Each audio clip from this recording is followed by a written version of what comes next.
Hey, in this video, I am going to challenge myself to read every single day for the next 7 days. If you know me, I love reading. I have absolutely no issues with reading, but I struggle with making time to read. And most of us say we don't have time to do things that we want to do, but in reality, we lack a clear system. So I've decided to experiment this week. There are two things that often stops me from reading. One is I am overwhelmed by the ton of things that I have to do. So I am going to prioritize just 2 to 3 things this week. And the second thing is actually defining the windows where I want to read. So I sat down and I figured I have 25 minutes of time, usually one Pomodoro session before 9 a.m., after 5 p.m., or before going to sleep. And I'm giving myself 3 windows because even if I skip one window, I have two more and I'm not beating myself up for skipping a day. That's the plan. Let's see how it goes.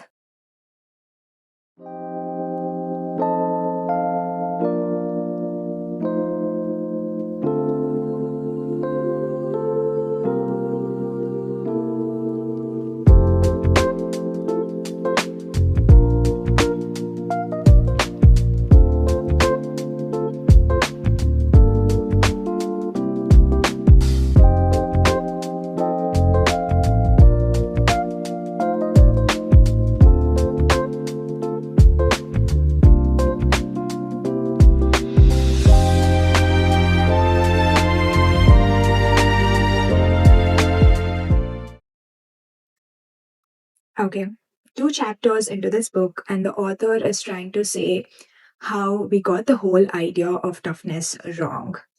Most of us think toughness is about pushing people to their strength, and there are some coaches or military trying to train people by putting them in really harsh physical conditions and making them go through adversities without even telling them how to navigate it in the first place. The assumption is that if you suffer enough, then you will automatically become strong. But the author is calling this being callous and not tough. And the real definition of toughness, according to the author, is really beautiful. It is experiencing discomfort or distress, leaning in, paying attention, and creating space to take thoughtful action. It is navigating discomfort to make the best decision you can. And here on, the author is talking about 4 pillars that is going to redefine the whole concept of toughness. I am pretty intrigued, I have to say.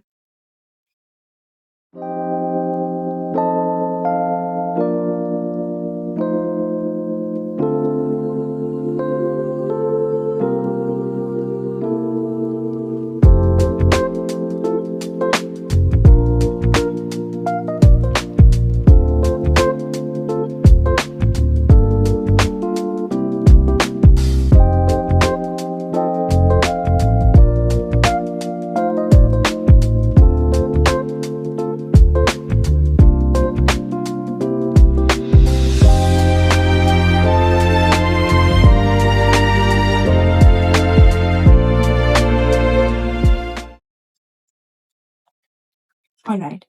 This book is turning out to be pretty intense than I expected. The first pillar is literally called Ditch the Facade, Embrace Reality, where it talks about our mindset even before we start the hard thing, and that's where the real toughness lies. Our brain is constantly contemplating and trying to predict how difficult a task is going to be. If we overestimate and if the task turns out to be much simpler, then we lose interest, like we don't care about it anymore. Or if we underestimate it and then if the task turns out to be remotely difficult, then we get into this panic mode and we just want to give up. And this corresponds to the two mindsets that we have. One is the threat mode. This is where we feel like the demands are greater than our resources. So the brain goes into survival mode. We shrink, become defensive, and just try to get through it. Or the challenge mode. And this is where the stress is still there, but we believe we can handle it. Instead of shutting down, we step up and engage with the problems. This is where the author talks about real confidence. There is a misconception that the loudest person in the room is often most confident. But in many situations, loudness comes out of insecurities. And real confidence is actually much quieter. It is something internal which comes with the self awareness of knowing our strengths, accepting our fears, and acting anyway. But we all have a tendency where we tend to seek confidence externally rather than internally. We try to portray ourselves as this person so that we get approval and that makes us feel good. But ultimately, we are just losing control over how we feel about ourselves. And this is where the last part of this pillar comes from: control. The lesser control we have over things, the more stressed, disengaged, or apathy we feel towards ourselves. For example, let's imagine you have a micromanaging boss who's literally telling every small step that you're supposed to do.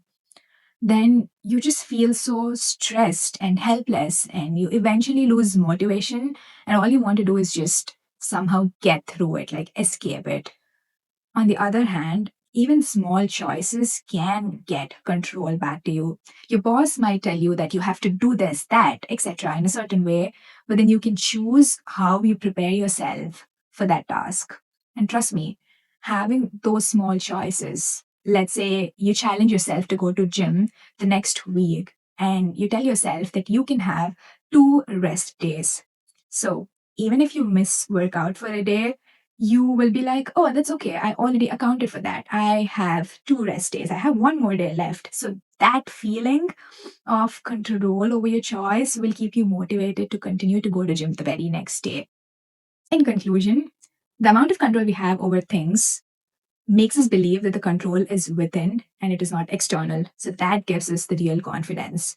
And real confidence will ultimately put us in the challenge mode where we know that things are still tough, but we accept our strengths and weakness and we will let ourselves to perform no matter what. And that is the first pillar.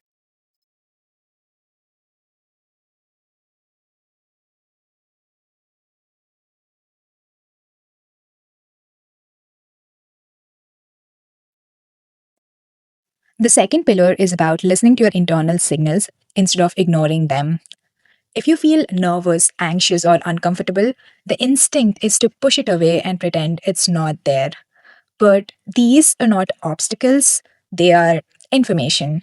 Your body is constantly sending signals: anxiety, happiness, excitement, discomfort. These are clues about how you're interpreting a situation, and the key is to pay attention rather than ignoring them. If you notice a feeling or a sensation, then pay attention to it and then label the emotion. Maybe it's fear, stress, or excitement. Once you label it, the situation becomes less ambiguous and you can interpret what your body is trying to tell you. Okay, I just completed the third pillar, which talks about the classic respond before you react theme. And there's just so much value in this chapter, and in fact, in this entire book. I highly recommend you read this. So, talking about the 2 things that created the most impact on me. Number one is every time we have a feeling or a sensation in our body, we have a tendency to categorize it as either positive or negative. And we've been told that the negative feelings are not good and we have to suppress them. And then the positive feeling is something that we should always seek. In reality, these emotions or feelings is just information that the brain is trying to provide us.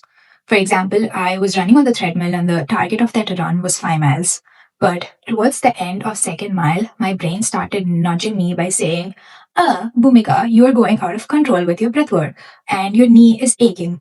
And then I went into a panic mode where I started thinking, oh my God, I don't think my knee is going to support me with my run. What if I injure my knee? Or worse, what if I don't complete my 5 mile run today? Then that means I won't be able to complete my 6 mile run next week. Then that means I won't be able to do my half marathon in May. And that's just a lot. And then I started thinking, oh my God, there's so much negativity. This is negative thought. I should suppress it. I should push myself through this run. And obviously, on that day, I did push myself. I did complete my 5 mile run. But the very next day, I injured my knee and I couldn't run the whole week. This happened. But in reality, those thoughts were actually not negative or positive, but rather my body is trying to say that my knee is aching. That means probably that I'm doing something wrong in my stride and I should correct it. Then my breath work is going out of control. And that means either I am running at a faster pace and I should probably reduce it down to have a stable breathing, or I am just somewhere thinking about something and not focusing on my breathing, and that's why it's out of control. So that information is helpful to pull me back on track. This is where the second part comes into play. For every feeling or emotion, there is an action, but there is a gap between these two, and it is called the space. And the author says the longer the space, the better the end result will be. For example, imagine you are sitting on your sofa and you don't know what to do. Your immediate action is to grab the phone and doom scroll. I know. I have been there. I still do that. But ever since I read this chapter, I started doing something where I am not immediately doing something just because there's a slight nudge. Rather, I'm taking a moment to reflect on where is this thought coming from and how is that affecting me to perform a certain action. This is different from delayed gratification. That is a totally different concept. This is more about for all the feelings that you have, you're seeing where it is coming from and you're trying to seek that information to have a better action. There is one more activity that I picked up from this book that is sitting silently for 10 minutes without doing anything, and it has been super helpful. I am someone who has so much chaos, and I did try a whole bunch of things like meditating, journaling, etc., but they all require some amount of energy to be invested. For example, while meditating, my intention is to be in the present, and for that, I try to count the breathing. And there are times where my brain wanders, so I force my brain to come back to present and focus on my breathing. So that is again a lot of energy. With this activity, I'm just sitting on the couch letting my thoughts wander, not trying to control anything for 10 minutes. It's like 0% energy invested in doing anything. And this activity has been so refreshing.